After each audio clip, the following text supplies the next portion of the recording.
Hello नमस्कार दोस्तों, मैं गुड्डू विश्वकर्मा आपका स्वागत करता हूं हमारे चैनल मैथ विद गुड्डू। चलिए स्टार्ट करते हैं। कक्षा 10वीं का ही हमारा आज पहला वीडियो होगा और जो सिलेबस होगा हमारा वो एनसीईआरटी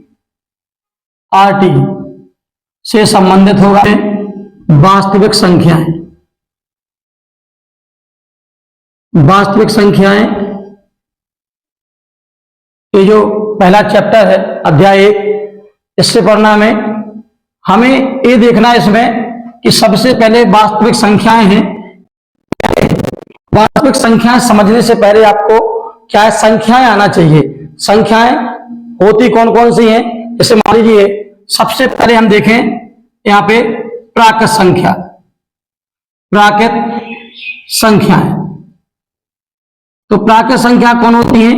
तो वे संख्याएं जो हम सामान्य गिनती में उपयोग करते हैं, जैसे 1 हुआ, 2, 3, 4, 5, 6, 7, 8, 9। ठीक है, ये होगी हमारी प्राकृत संख्याएं। इसके बाद में आपको पढ़ना है पूर्ण संख्याएं। ये आपके पेपर में नहीं आएंगी, लेकिन हाँ आपको इनका नॉलेज होना चाहिए। गणित जब भी आप पढ़ रहे हैं तो गणित की शुरुआत जो शुरू से है तो अच्छी बात है, आपको समझ में भी बहुत अच्छे तरीके से आएगा, लेकिन विकल्प में भी कभी कभी पूछ लेते हैं। देखिए, तो पूर्ण संख्या क्या हुई? पूर्ण संख्याओं में कुछ नहीं हुआ, यहाँ पे उन्होंने 0 को जोड़ दिया, तो बाकी जो प्राकृत संख्याएं थी उनको जैसा लिखा वैसे लिख देना आपको। ये आपकी अनंत रख जाएंगी, इसको बोलते हैं इनफिनिटी, हिंदी में कहें तो आप अनंत। अच्छा, तो 0 क्या हुआ? जो गणतज्ञ थे नाम था उनका आर्यभट्ट, भारत के थे। भारत के गणतज्ञ आर्यभट्ट ने क्या किया? शून्य का आविष्कार किया था, और शून्य का आविष्कार किया तो उन्होंने शून्य को क्या कर दिया, यहाँ पे हमने प्राकृतिक संख्याओं में सबसे आगे रख दिया। तो जो ये प्राकृतिक संख्या थी अब वो क्या बन गई? पूर्ण संख्याएं। यदि आपको विकल्प आता है कभी कि सबसे छोटी प्राकृत संख्या बताइए, तो सबसे छोटी प्राकृत संख्या 1 है, और सबसे छोटी पूर्ण संख्या की बात करें तो आपको लिखना है कि सबसे छोटी पूर्ण संख्या 0 है। इसके बाद सम संख्याएं, इनके बारे में आपको पता होना चाहिए। सम संख्याएं, ठीक है, तो वे संख्याएं जो 0 से क्या होती है? विभाज्य। 0, 2, 4, 6, 8, डॉट डॉट डॉट डॉट, कहां तक? अनंत तक। मतलब वे संख्याएं जिनमें 0 का भाग चला जाए वो क्या होती हैं? वे संख्याएं जिनमें 2 का भाग चला जाए वे संख्या क्या होती हैं? सम संख्या होती हैं। ठीक है, तो हमें इसमें देखना है, इसमें समय 2 का भाग चला जाएगा, या आप देखो 2 का गुणज बोल सकते हैं आप। ठीक है, तो वे सम संख्या होंगी। इसके बाद में विषम संख्याएं। विषम संख्याएं, तो विषम संख्याओं में हमें क्या करना है? 0 के बाद क्या आता है? 1 आता है, हम 2 को छोड़ देंगे। फिर क्या आता है? 3, 4 को छोड़ देंगे। फिर क्या आता है? 5, 6 को छोड़ देंगे। 7, 8 को छोड़ देंगे। 9। ये होगी हमारी विषम संख्या। और कहां तक जाएंगे? अनंत तक। तो सम संख्याएं तो वो हो गई जिनमें क्या 2 का भाग चला जाता है। विषम संख्या को कौन हो गई? जिनमें 2 का भाग नहीं जाता है। ठीक है, या वे संख्याएं जो 2 से विभाज्य नहीं है। ठीक है, अच्छा, तो वो क्या होगी? हमारी विषम संख्या होगी। विषम संख्या शुरू कहां से होगी? 1 से अनंत, और सबसे बड़ी संख्या क्या होगी? अनंत होगी। सम संख्याएं शुरू से हो जाएंगी आपके 0 से। इसके बाद सम संख्याएं, विषम संख्याएं, अभाज्य संख्या। अभाज्य संख्याएं, अभाज्य संख्याओं में देखिए आप, तो अभाज्य संख्या सबसे छोटी जो संख्या होती है वो होती है 2, 3, 5, 7, 11, 13, डॉट डॉट डॉट डॉट। ये भी अनंत लग जाएंगी आपकी। तो इसमें हमने 1 नहीं लिखा। 1 देखिए, 1 तो ना तो भाज्य ना अभाज्य, 1 को नहीं लिखेंगे हम। ठीक है, 1 को छोड़ दिए, अब क्या बचा? 2। अभाज्य संख्या की जो परिभाषा होती है, अभाज्य संख्या में वे संख्याएं जिनमें केवल 1 का भाग जाए या फिर उसमें उसी संख्या का भाग जाए। ठीक है, क्या परिभाषा बनेगी? अभाज्य संख्याएं वे संख्याएं हैं जिनमें या तो उस स्वयं उसी संख्या का भाग जाए या फिर एक का भाग जाए, तो वो हो जाती है हमारी अभाज्य संख्याएं। देखिए 2 है, 2 में या तो 2 का भाग जाएगा या 1 का भाग जाएगा। 3 है, या तो 3 का भाग जाएगा या फिर 1 का भाग जाएगा। अच्छा, आप कहें यहाँ पे कि सर 10 ले ले क्या, तो देखिए 10 में 10 का भी भाग जाता है, 10 में 2 का भाग जाता है, 10 में 5 का भाग जाता है।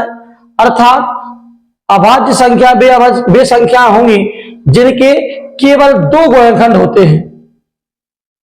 2 गुणनखंड अभाज्य संख्याएं वे संख्या होती है जिनमें केवल 2 गुणनखंड होते हैं, या तो 1 होगा या फिर स्वयं वही संख्या होगी। 2 से अधिक गुणनखंड नहीं हो सकते हैं। यदि 2 से अधिक गुणनखंड है तो वो संख्या भाज्य नहीं है, सॉरी अभाज्य नहीं है, वो संख्या क्या होगी फिर? भाज्य, क्योंकि 2 से ज्यादा गुणनखंड हो गए। और इसमें क्या होगा? 2 गुणनखंड है, अभाज्य संख्या है, 2 से अधिक हो गए वो भाज्य हो गई। ठीक है, यह अभाज्य संख्या है। इसके बाद परिमेय संख्या,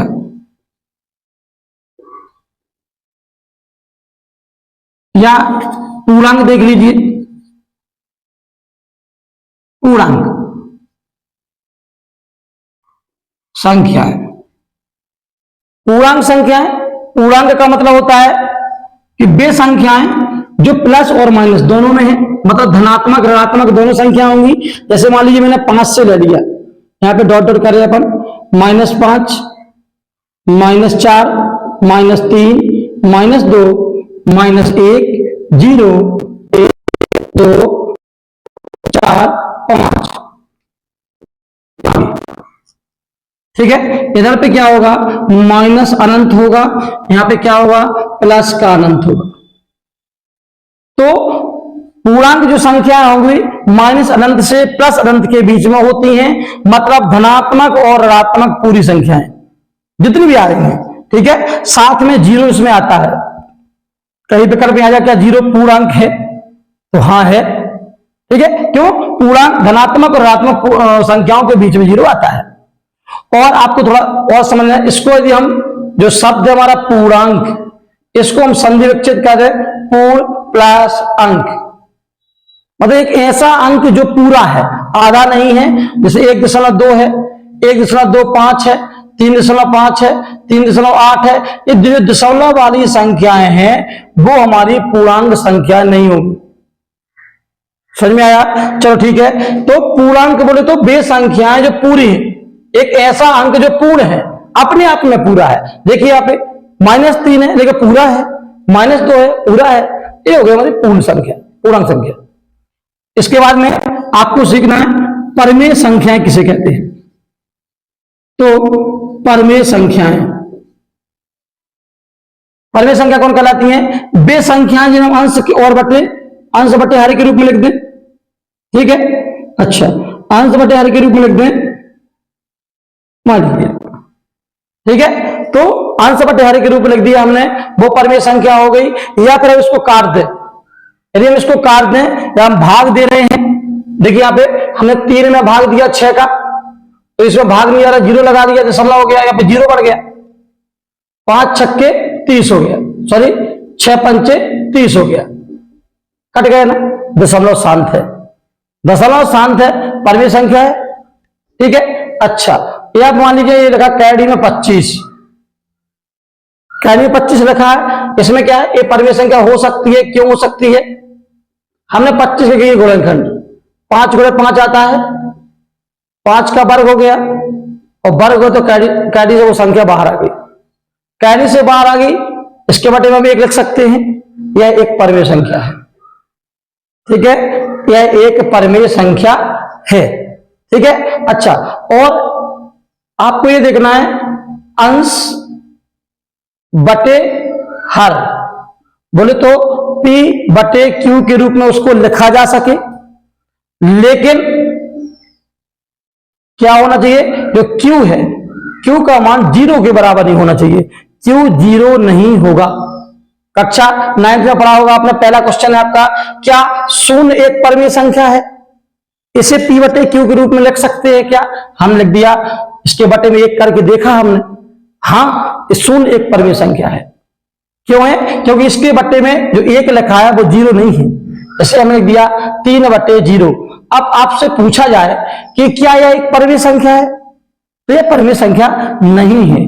क्यों नहीं है? क्योंकि 3 और 0 तो पूर्णांक तो हैं, यहां दर पे p और q क्या है? पूर्णांक है, तो 2 पूर्णांक हैं। लेकिन यहां पे क्या है? q का मान 0 हो गया, और q का मान 0 हो गया मतलब यह परमेय संख्या नहीं है।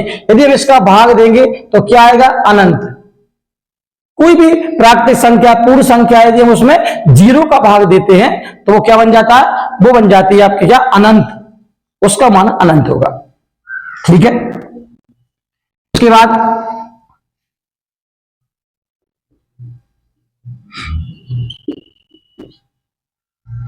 अपरमेय संख्या,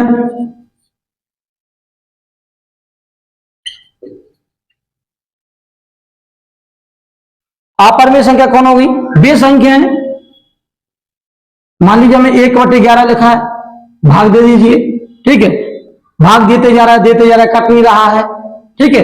अच्छा, यह मान लीजिए कैरी 2 लिखा है, कैरी 2 लिखा है, जो इसका मान जो होगा, कैरी से इसको हम बाहर नहीं कर सकते, इसे गुणनखंड नहीं होने हैं, तो कैरी से बाहर नहीं कर सकते, मतलब ये अपरमेय संख्या है। कैरी 3 अपरमेय, कैरी 5, मतलब जितनी भी अभाज्य संख्याएं हैं, जितने भी अभाज्य संख्याएं हैं वो क्या होगी? सब अपरमेय संख्या। यदि उनको हम क्या वर्गमूल निकालें, मतलब कैरी के अंदर रख दें, वह क्या बन जाएंगी? अपरमेय संख्याएं बन जाएंगी। जैसे अब अगली वास्तविक संख्याएं। अब वो संख्याएं जिनके बारे में हमें पढ़ना है, कक्षा 10 में जो हमारा चैप्टर है, अध्याय 1 है, वास्तविक संख्याएं हैं। तो वास्तविक संख्याएं वे संख्याएं जो परमेय और अपरमेय, परमेय और अपरमेय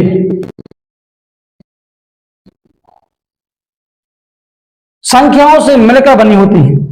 ये क्या होती है? परमेय और अपरमेय संख्याओं से मिलकर बनी होती हैं। जैसे 3 कैरी 5, यह एक अपरमेय संख्या है। क्यों है? क्योंकि 3 है वह एक परमेय संख्या है, 5 एक अपरमेय संख्या है, तो इनका गुणा भी अपरमेय होगा। बोले तो वास्तविक संख्या है, या 3 धन 2 कैरी 5, ऐसा कुछ भी लिखा हो समझ जाएंगे, यह वास्तविक संख्याएं हैं। या इस वीडियो को आप पुश कर ले और इसके बाद में आप स्क्रीनशॉट ले लें, या पहले अपनी कॉपी में नोट डाउन कर लें। ठीक है, अभी नोट करना है आप अभी नोट कर सकते हैं, बाद में नोट करना है बाद में नोट कर लें, तो कर लीजिए, नोट कर लीजिए थोड़ी देर।